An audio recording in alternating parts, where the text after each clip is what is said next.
بسم اللہ الرحمن الرحیم رب اشرح لی صدری ویسر لی امری واحلل عقدۃ من لسانی یفقہوا قولی۔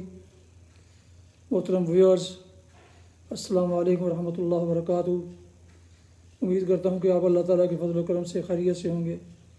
اللہ تعالیٰ آپ کے گھرانے کو، آپ کے بچوں کو ہمیشہ اپنی حفظ و امان میں رکھے، آمین۔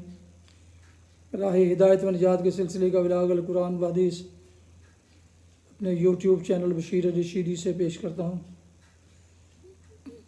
روحانی اور قرآنی سلسلے کا یہ بلاغ جو سراسر باعث خیر، باعث برکت اور باعث ثواب، یہ اللہ تعالیٰ کی رضا کے لیے اور عوام الناس کی آگاہی کے لیے روزانہ سلسلے کا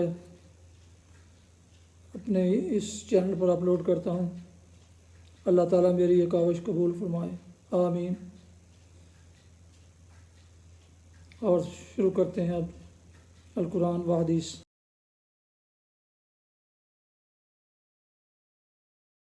اعوذ باللہ من الشیطان الرجیم، بسم اللہ الرحمن الرحیم۔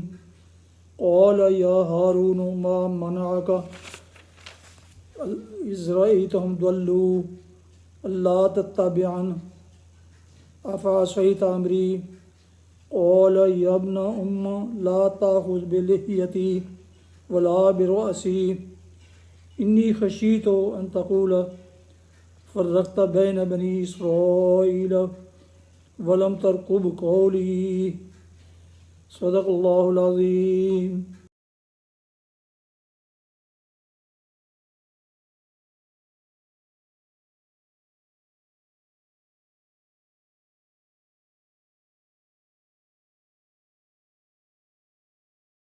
سورہ طٰہٰ آیات مبارکہ 92، 93 اور 94 کی تلاوت کی گئی۔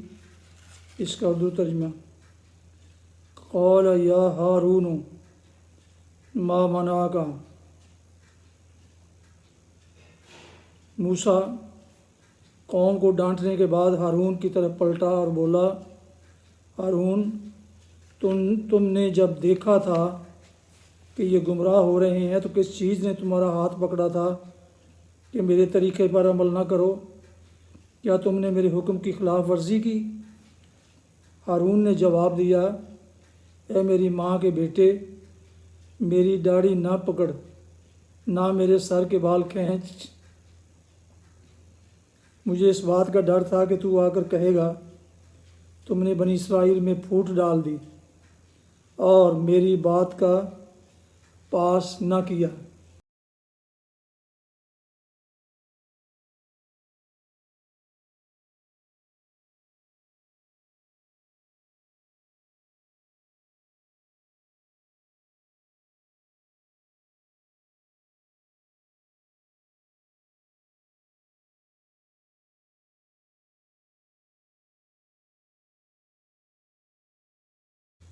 تفسیر: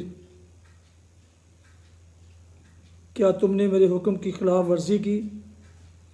حکم سے مراد وہ حکم ہے جو پہاڑ پر جاتے وقت اور اپنی جگہ حضرت ہارون کو بنی اسرائیل کی سرداری سونپتے وقت حضرت موسیٰ نے دیا تھا۔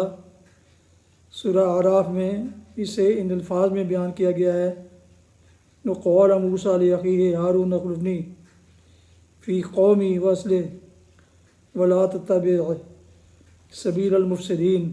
اور موسیٰ نے جاتے ہوئے اپنے بھائی ہارون سے کہا کہ تم میری قوم میں میری جانشینی کرو اور دیکھو اصلاح کرنا، مفسدوں کے طریقے کی پیروی نہ کرنا۔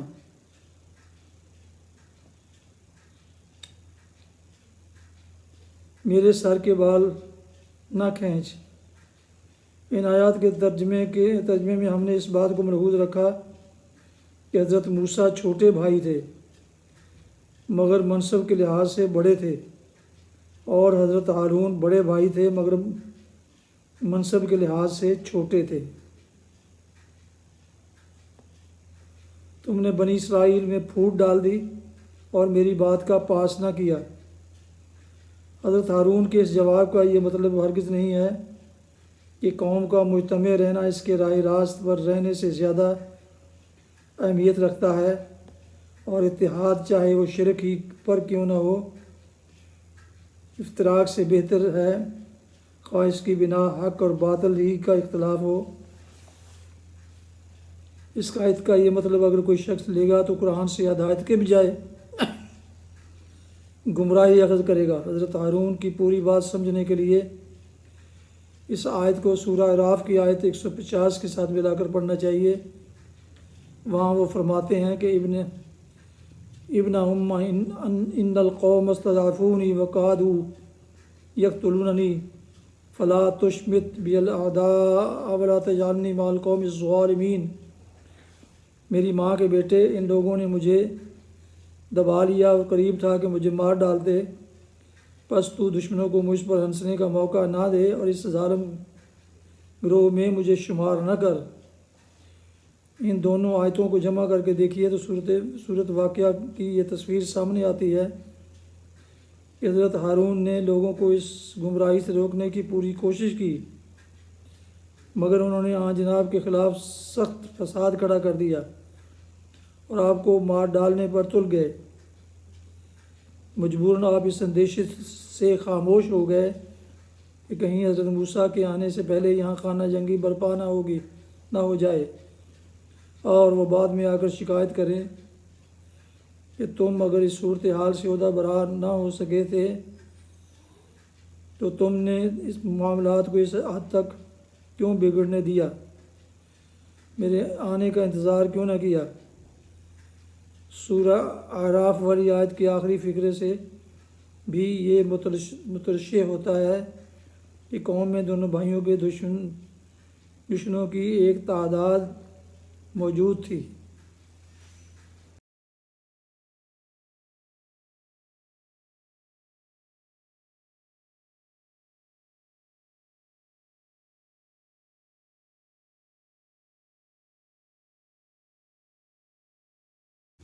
حدیث مبارکہ،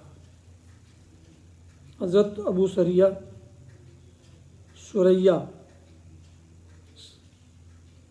صبرہ بن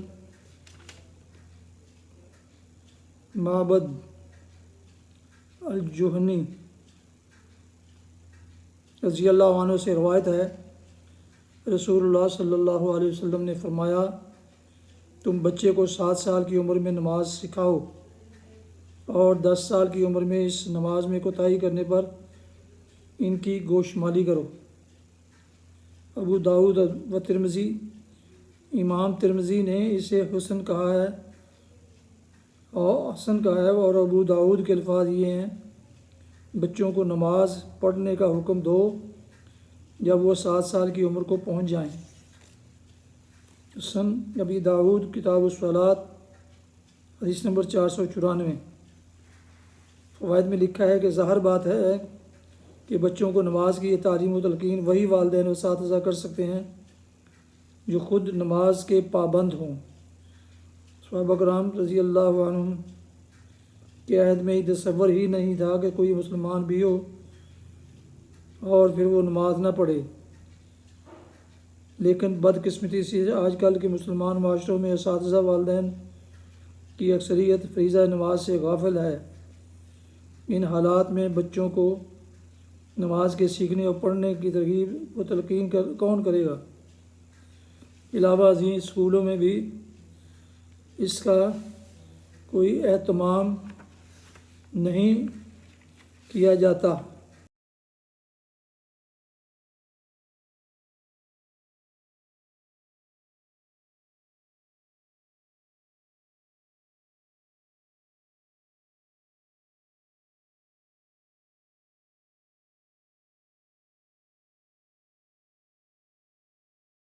ویورز محترم، ابھی آپ سن رہے تھے اور دیکھ رہے تھے راہ ہدایت و نجات کے سلسلے کا ولاگ القرآن و حدیث۔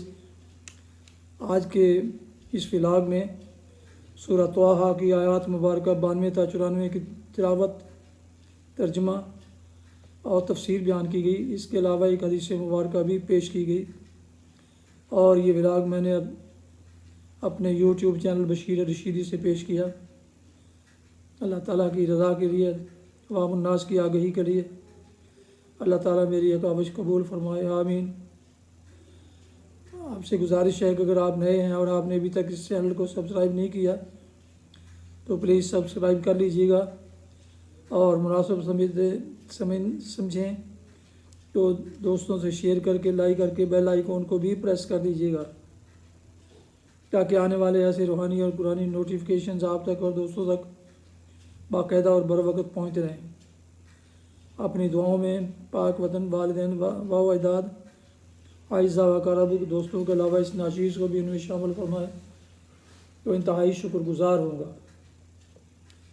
اللہ پاک آپ کو، آپ کے بچوں کو ہمیشہ خوش رکھے، آباد رکھے، شاد باد رکھے، آمین۔ السلام علیکم ورحمۃ اللہ وبرکاتہ۔ پاکستان زندہ باد۔ اللہ حافظ۔